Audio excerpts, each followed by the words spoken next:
സ്വപ്നത്തിൽ കൂടെ വരുന്ന മാനുഷികാനുഭവങ്ങൾ ഓർത്തിരിക്കാൻ സാധിക്കുന്നുണ്ടെന്നുണ്ടെങ്കിൽ അത് കണക്കിലെടുക്കണം.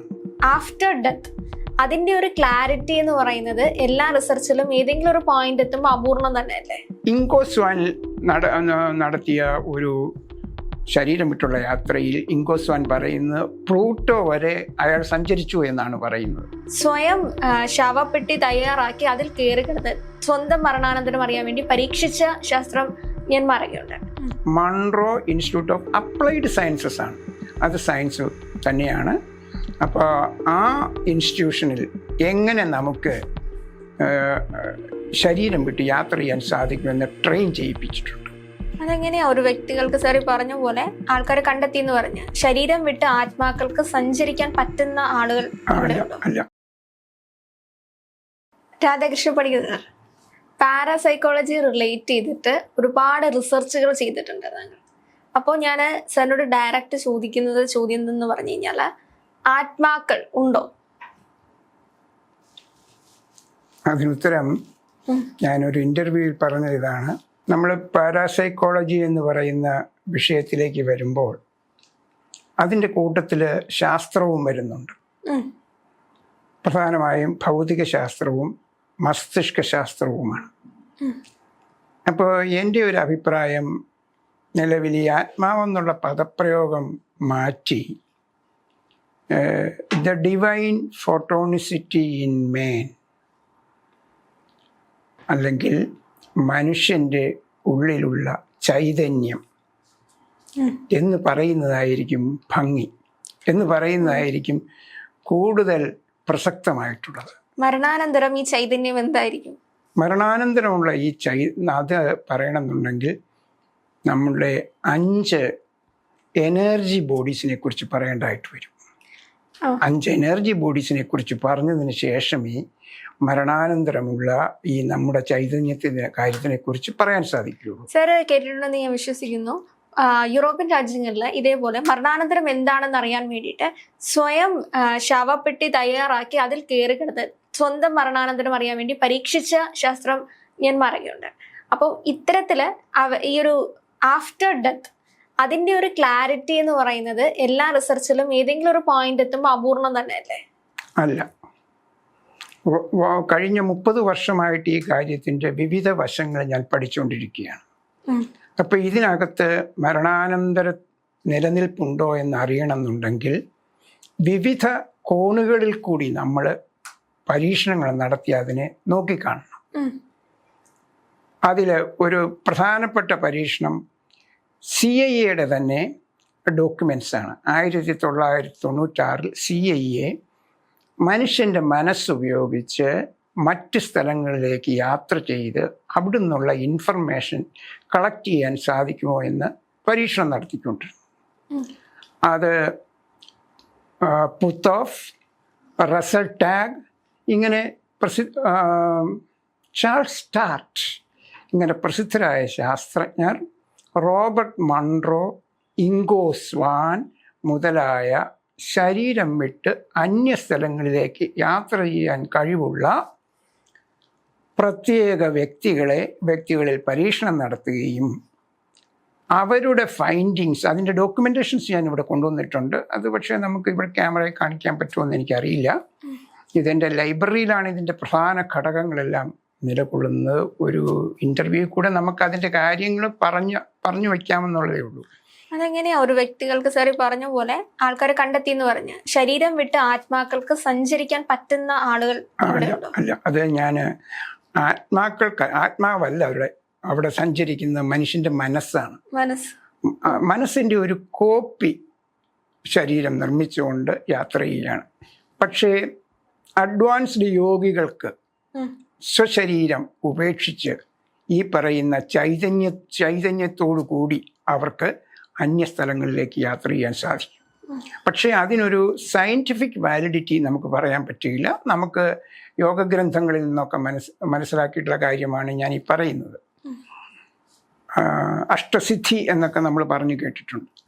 പക്ഷെ നമ്മൾ കോൺസെൻട്രേറ്റ് ചെയ്യുന്നത് ഈ മരണാനന്തര ജീവിതമുണ്ടോ ഇല്ലയോ എന്നുള്ളത് നമ്മളത് കൺഫേം ചെയ്യണമെന്നുണ്ടെങ്കിൽ വിവിധ ആംഗിളുകളിൽ കൂടി നടത്തിയിട്ടുള്ള പഠനങ്ങളാണ്. അതിലൊന്നാണ് OBE, ഔട്ടർ ബോഡി എക്സ്പീരിയൻസ് എന്ന് പറഞ്ഞാൽ അമേരിക്കയിൽ ഒരു വലിയ ഇൻസ്റ്റിറ്റ്യൂട്ടുണ്ട്, Monroe institute of applied Sciences എന്നാണ് ആ ഇൻസ്റ്റിറ്റ്യൂട്ടിൻ്റെ പേര്. നിങ്ങൾക്ക് ആർക്ക് വേണമെങ്കിൽ സെർച്ച് ചെയ്താൽ കിട്ടും. Monroe institute of applied sciences ആണ്, അത് സയൻസ് തന്നെയാണ്. അപ്പോൾ ആ ഇൻസ്റ്റിറ്റ്യൂഷനിൽ എങ്ങനെ നമുക്ക് ശരീരം വിട്ട് യാത്ര ചെയ്യാൻ സാധിക്കുമെന്ന് ട്രെയിൻ ചെയ്യിപ്പിച്ചിട്ടുണ്ട്. ഹെമിസിങ്ക് ടെക്നോളജി എന്നാണ് അതിൻ്റെ പേര്. അതിൽ ഇടതു ചെവിയിൽ ഒരു പ്രത്യേക ഫ്രീക്വൻസിയിലുള്ള ശബ്ദവും വലത് ചെവിയിൽ വേറൊരു ഫ്രീക്വൻസിയിലുള്ള ശബ്ദവും തുടർച്ചയായിട്ട് കേൾപ്പിക്കുകയും മെഡിറ്റേഷൻ മുതലായ പ്രക്രിയകളിൽ കൂടി ഏതാനും ദിവസങ്ങൾക്കുള്ളിൽ ഒരു വ്യക്തിക്ക് വ്യക്തിയുടെ ശരീരം വിട്ട് മനസ്സ് യാത്ര ചെയ്യുന്നതായിട്ട് അവർ ട്രെയിൻ ചെയ്യിപ്പിച്ചിട്ടുണ്ട്. എൻ്റെ അറിവിൽ ഒരു 12,000 പേരെ ഇതിനോടകം ട്രെയിൻ ചെയ്യിപ്പിച്ച് കഴിഞ്ഞു. അത് കഴിയുമ്പോഴത്തേക്കും ആദ്യമൊക്കെ കാണുന്നത് ഒരു മൂടൽമഞ്ഞ് പോലെ ഉള്ള കാഴ്ച അവർക്ക് കിട്ടുകയുള്ളൂ. പക്ഷേ ഇത് നിരന്തരമായിട്ട് ഈ പ്രക്രിയ തുടർന്നു പോകുമ്പോൾ കാഴ്ചയ്ക്ക് ക്ലാരിറ്റി വരികയും അവർക്ക് അന്യസ്ഥലങ്ങളെക്കുറിച്ച് അറിയാനും സാധിക്കുന്നുണ്ട്. ഇങ്കോ സ്വാനിൽ നടത്തിയ ഒരു ശരീരം വിട്ടുള്ള യാത്രയിൽ ഇങ്കോ സ്വാൻ പറയുന്നത് പ്ലൂട്ടോ വരെ അയാൾ സഞ്ചരിച്ചു എന്നാണ് പറയുന്നത്. പ്ലൂട്ടോ എന്ന ഗ്രഹം വരെ.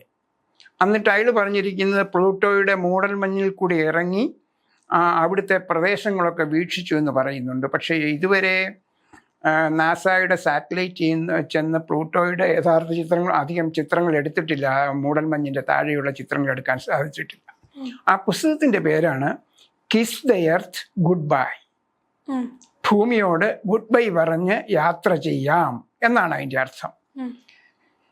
ഇതിൽ വേറൊരു ഗവേഷണം നടന്നത് ലോകത്തിലെ സാധാരണ ജനങ്ങളിൽ പലർക്കും ഉറങ്ങിക്കിടക്കുമ്പോഴൊക്കെ നമ്മൾ മറ്റൊരു പ്രദേശം സഞ്ചരിച്ചിട്ടുള്ളതായിട്ടുള്ള സ്വപ്നങ്ങൾ കാണാറുണ്ട്. ആ സ്വപ്നങ്ങൾ ഒരു ജീവിതകാലം മുഴുവൻ റിമെമ്പർ ചെയ്യുന്നവരുമുണ്ട്.